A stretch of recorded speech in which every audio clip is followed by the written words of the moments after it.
రాజీవ్ గాంధీ గారి 80వ జన్మదినం జరుపుకోవడం మహబూబ్నగర్లో జరుపుకోవడం చాలా సంతోషంగా ఉంది. అలాగే వారి విగ్రహము గతంలో ఉండేది, చాలా రోజుల నుంచి కూడా విగ్రహం లేకుండా ఉండేది. మా ఎమ్మెల్యే గారు కానీ, మా డీసీసీ అధ్యక్షుడు దేవరగారు ఎమ్మెల్యే గారు కానీ, మా అన్న ఉపదల గారు, మా కాంగ్రెస్ పెద్దలందరూ కూడా రాజీవ్ గాంధీ గారి విగ్రహాన్ని పెట్టాలని పునర్నిర్మించాలని చెప్పేసి సంకల్పంతో ఈరోజు మళ్ళీ విగ్రహాన్ని మేము నెలకొల్పడం జరిగింది. అలాగే వారు చేసిన సేవలు దేశానికి ఎన్నో ఉన్నాయి.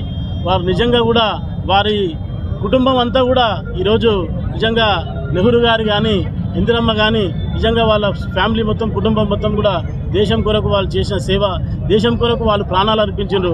అలాంటి మహా వ్యక్తికి ఈరోజు మేము ఇక్కడ మళ్ళీ వారి విగ్రహాన్ని నెలకొల్పడం చాలా సంతోషంగా ఉంది. మరొకసారి కూడా మహబూబ్నగర్ పట్టణ ప్రజలందరికీ కూడా రాజీవ్ గాంధీ గారి జన్మదిన శుభాకాంక్షలు తెలియజేస్తూ ముగిస్తా ఉన్నాను. టెక్నాలజీ స్ఫూర్తి ప్రదాత, కోట్ల మంది భారతీయులకు, ముఖ్యంగా యువతకు మార్గం చూపి మార్గదర్శిగా వ్యవహరించిన మాజీ భారత ప్రధాని, కాంగ్రెస్ పార్టీ అధ్యక్షుడిగా పనిచేసిన శ్రీ రాజీవ్ గాంధీ గారి 80వ జన్మదినోత్సవం ఈరోజు భారతదేశంలోని కాంగ్రెస్ శ్రేణులే కాకుండా మొత్తం ప్రజలందరూ కూడా ఘనంగా జరుపుకుంటూ ఉన్నారు. ఈ సందర్భంలోనే ఎన్నో సంవత్సరాలుగా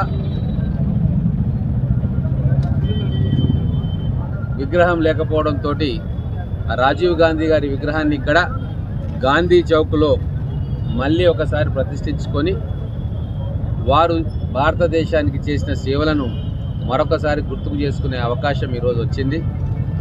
ముఖ్యంగా రాజీవ్ గాంధీ గారిని ఎందుకు గుర్తు చేసుకుంటున్నారు ఈరోజు అంటే, లక్షల మంది యువకులు ఈరోజు ఇన్ఫర్మేషన్ టెక్నాలజీలో నిష్ణాతులయ్యినరు, దేశ విదేశాల్లో పేరు సంపాదించుకుంటున్నారు. కొన్ని వేల కంపెనీలు ఈరోజు భారతదేశంలో ఐటీ టెక్నాలజీస్ మీద ఉన్నాయి. విదేశాల్లో కూడా మన పిల్లలు చదువుకుంటున్నారు, ఉద్యోగాలు చేసుకుంటున్నారు. ప్రపంచంలోనే గొప్ప ఐటీ సంస్థలన్నింటిలో కూడా CEO, CTO, MD, చైర్మన్ స్థాయిలో ఈరోజు మన భారతదేశ బిడ్డలు ఉన్నారు అంటే దానికి బీజం వేసింది ఈ కంప్యూటర్ను మన దేశానికి ఇంట్రడ్యూస్ చేసి అన్ని వర్గాల ప్రజలకు కూడా దాన్ని అందుబాటులోకి తీసుకొచ్చి పాఠశాల విద్యల్లో కూడా కంప్యూటర్ అనే సబ్జెక్ట్ను తీసుకొచ్చి ఒక సూపర్ కంప్యూటర్ను కూడా తయారు చేసి కొన్ని లక్షల మందికి ఈరోజు మార్గం చూపించింది. కాబట్టే అందరూ కూడా వారిని ప్రేమతోటి, ఆప్యాయతతోటి వారు చేసిన పనులను గుర్తుకు తెచ్చుకుంటా ఉన్నారు. అంతేకాదు, వారు ఒక క్లిష్టమైన సమయంలో ప్రధానమంత్రిగా బాధ్యతలు స్వీకరించి వారి తల్లి గారిని, ఇందిరాగాంధీ గారిని వాళ్ళ సెక్యూరిటీ గార్డ్లే దారుణంగా, కిరాతకంగా కాల్చి చంపితే మనసులో దుఃఖాన్ని దిగమింగుకొని దేశం కోసం ఆ రోజు ప్రధానమంత్రి పీఠాన్ని ఎక్కి దేశాన్ని అస్థిరత్వం పాలు కాకుండా మన శత్రు దేశాలు పడిన కుట్రలో పడకుండా జాగ్రత్తగా, సుస్థిరంగా మన దేశాన్ని ఉంచే ప్రయత్నం ఆ రోజు వారు చేసింది.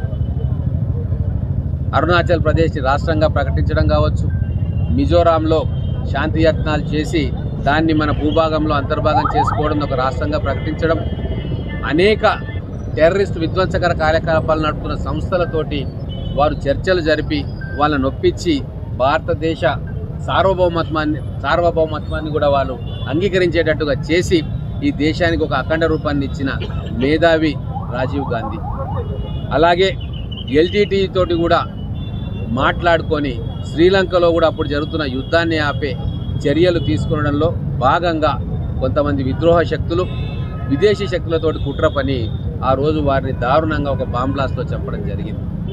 వారు కొన్ని సంవత్సరాలే ప్రధానమంత్రిగా మన దేశాన్ని వెళ్ళినా 100 సంవత్సరాలకు సరిపడా మార్పును వారు ఆ 5 సంవత్సరాల్లో తీసుకొచ్చింది. ఎన్నో విప్లవాత్మకమైన చట్టాలను కూడా ఆ రోజు వారు తీసుకొచ్చింది. కాబట్టే ఈరోజు ఈ భారతదేశం సమున్నతంగా ప్రపంచ దేశాల్లో స్థానం సంపాదించుకుంటున్నది అంటే దానికి వారు వేసిన పునాదే ఈరోజు చాలా కీలకంగా మారింది. కాబట్టే ఈరోజు ఇంతమంది ఈరోజు మహబూబ్ నగర్లో కూడా వారి విగ్రహాన్ని పునఃప్రతిష్ఠించుకొని వారు చేసిన సేవలను మళ్ళొకసారి గుర్తుకు తెచ్చుకుంటా ఉన్నాం.